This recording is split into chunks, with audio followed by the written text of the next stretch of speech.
It just happens that we live at a time in the human story where if we chose to do so, we could actually do something about it. Joe Rogan is again completely flipped and has changed perspective on ancient history.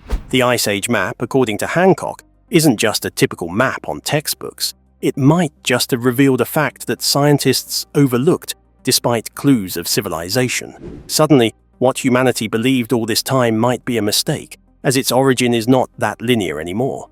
What once seemed impossible now feels like a thrilling frozen mystery waiting to be thawed.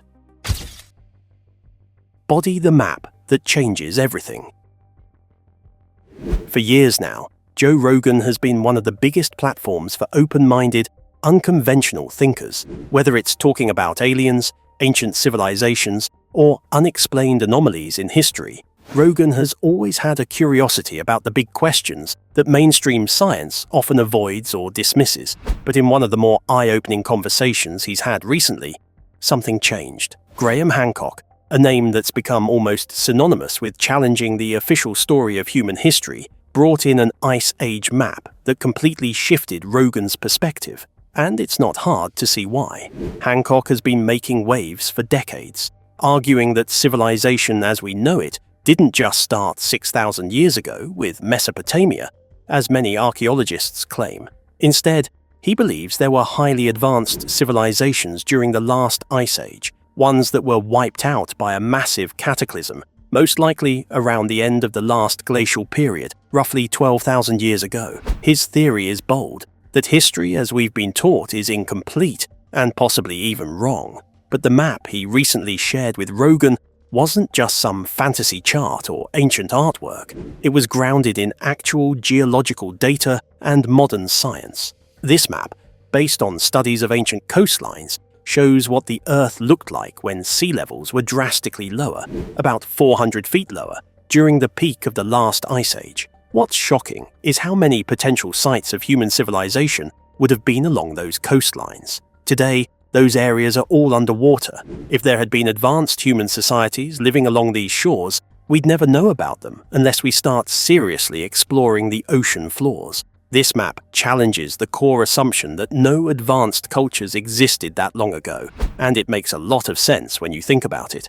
Humans always settle near water, so why wouldn't Ice Age civilizations have done the same? Makes sense, isn't it? What really hit home for Rogan, though, was how ignored this possibility has been by mainstream academia. The moment Hancock broke it down, pointing out how dismissive archaeology can be of anything that doesn't fit their timeline, you could see Rogan's skepticism melting away. He even said that this map, and the implications behind it, made him seriously question how much we actually know about our past. It wasn't just another wild idea for entertainment. It was a real, evidence-backed possibility that history might be a lot older and a lot more complex than our textbooks suggest.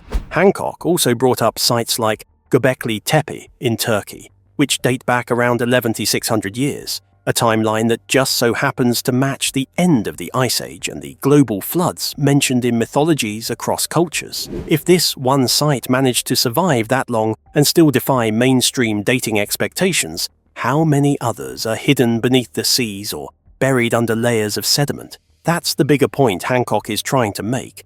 The story of humanity isn't a straight line from cavemen to computers. It's a cycle. Rise, fall, and maybe rise again.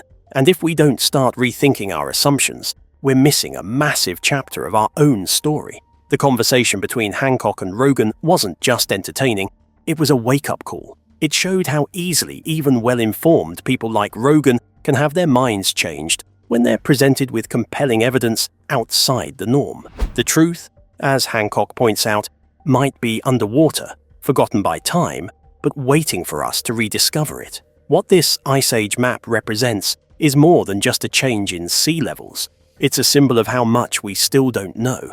And thanks to voices like Hancock and platforms like Rogan's, more people are starting to ask the right questions.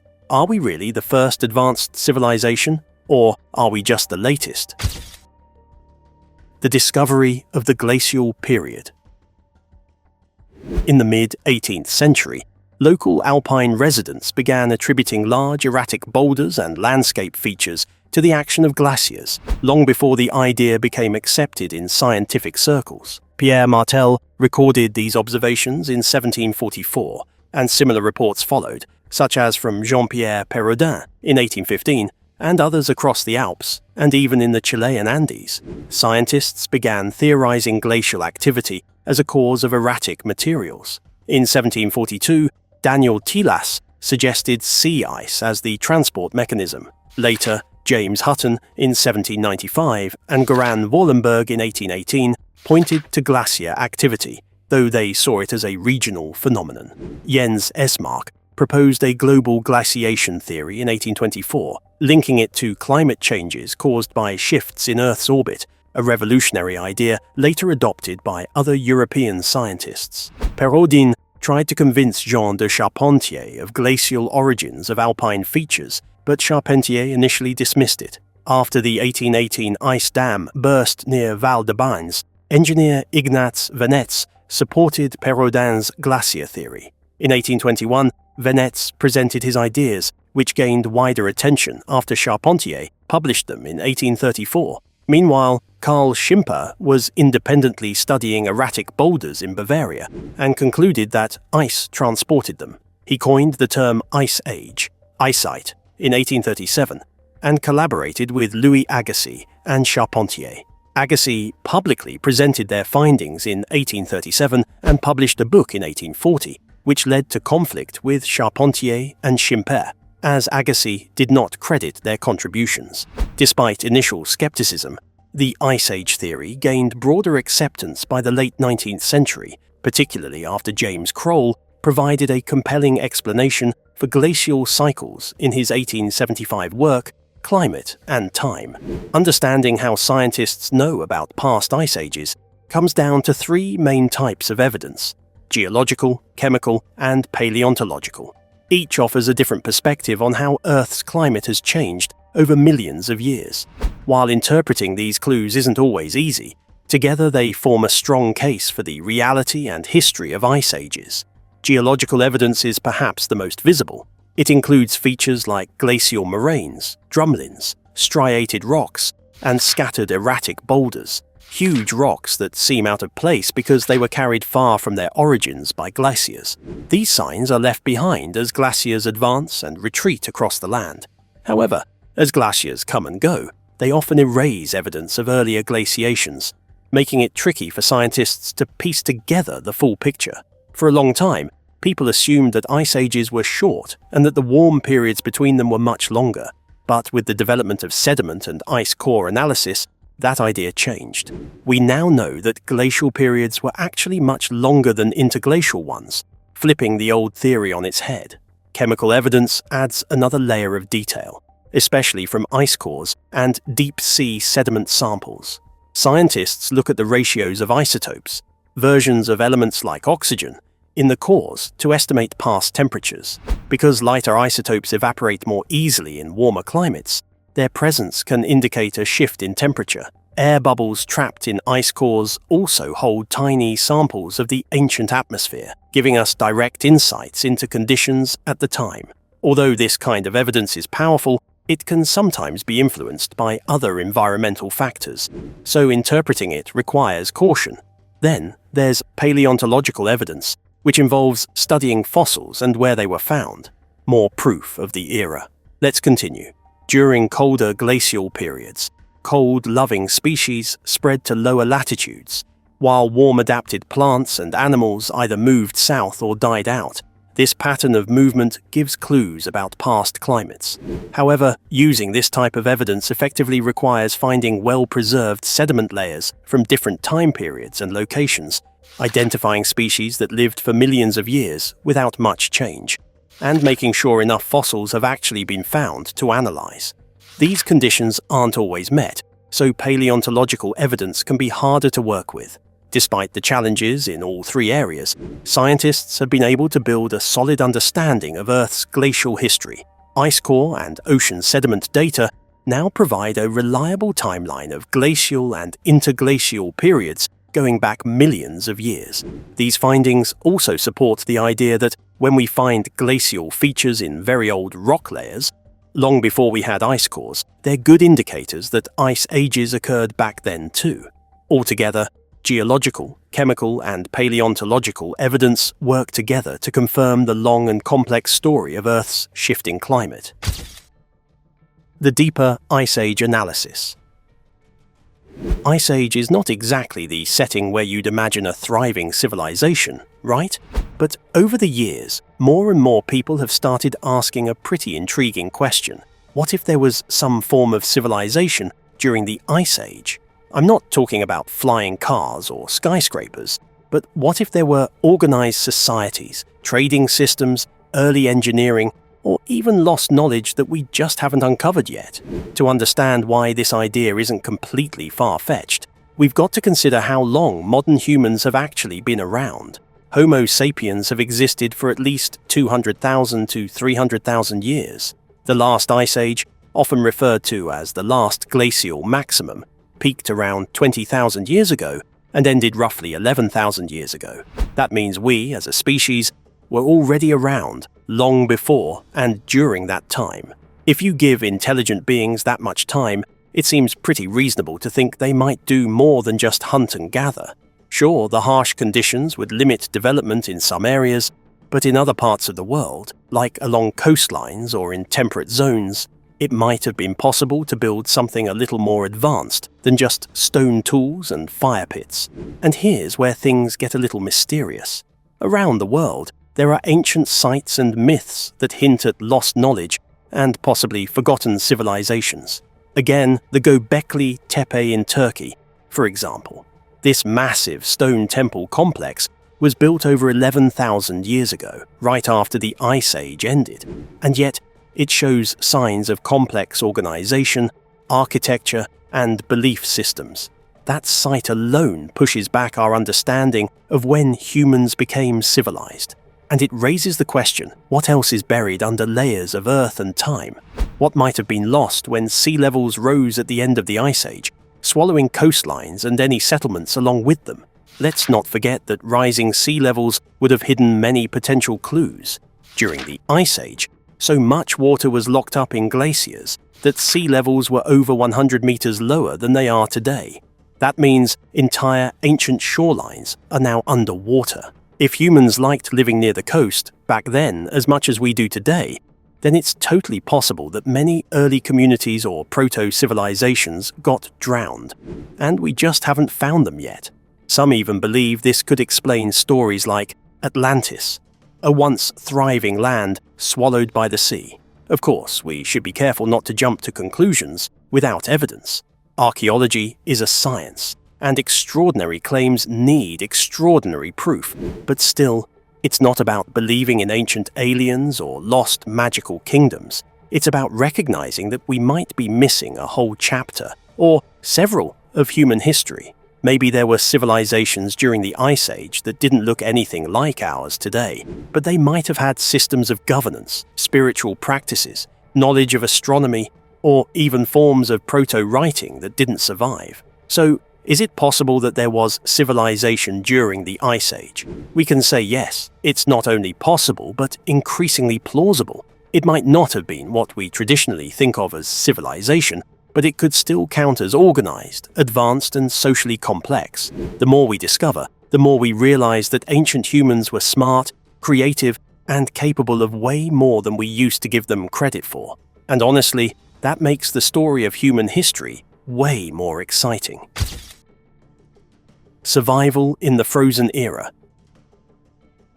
It sounds almost impossible for people to survive in such a harsh environment, but somehow they did. The key to their survival was adaptability. Humans back then were hunter-gatherers, which means they didn't rely on farming or permanent homes. Instead, they moved around to follow animals like mammoths, bison, and reindeer, which provided them with food, clothing, and materials for shelter.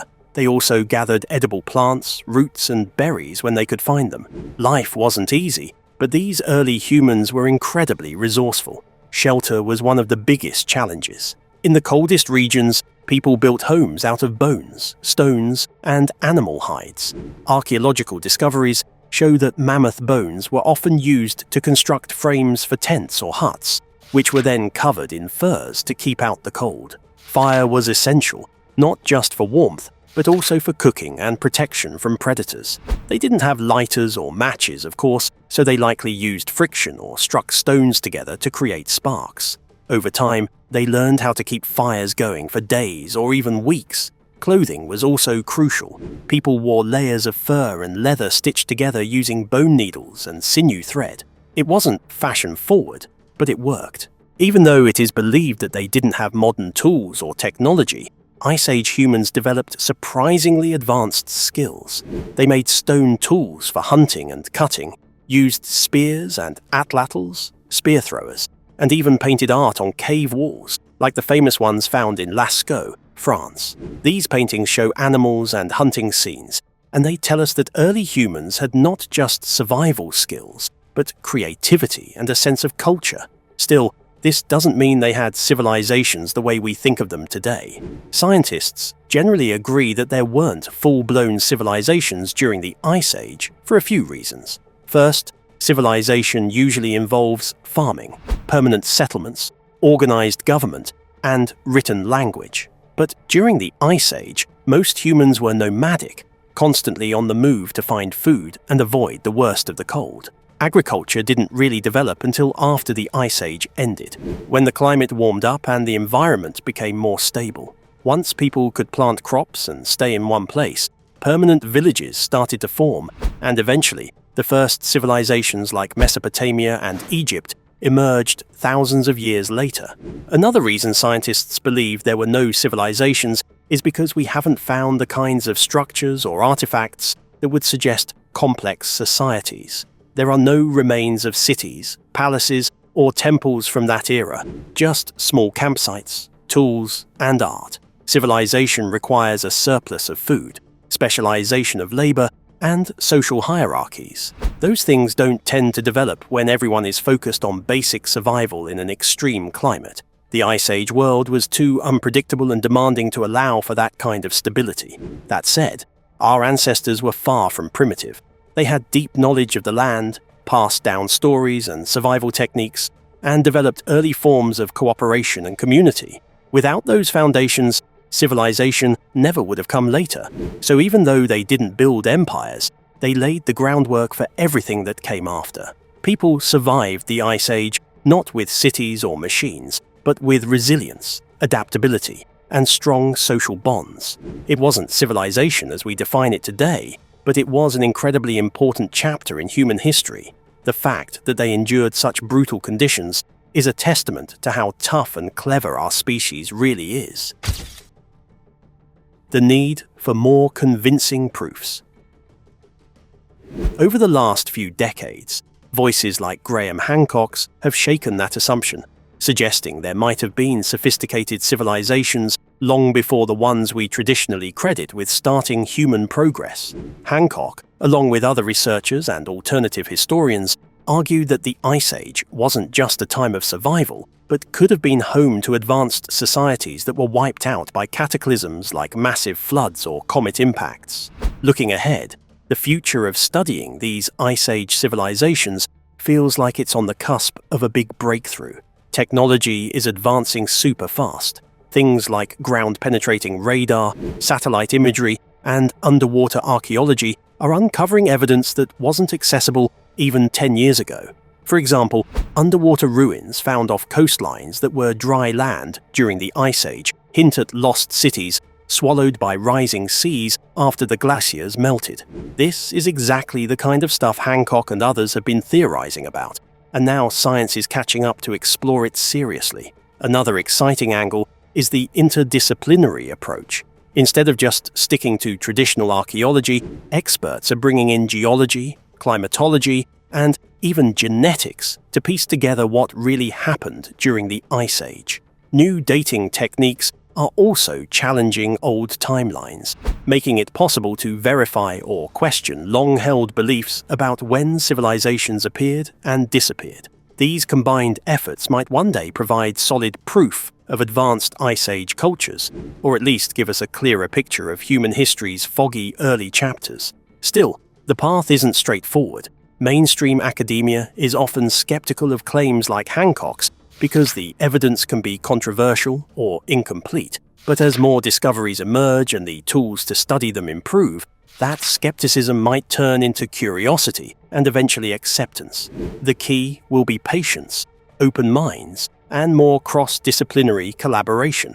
If anything, the future of Ice Age civilization studies promises to be an exciting mix of mystery, science, and maybe a little rewriting of the textbooks. The map actually makes sense, do you think? If you want more interesting videos, click subscribe for more.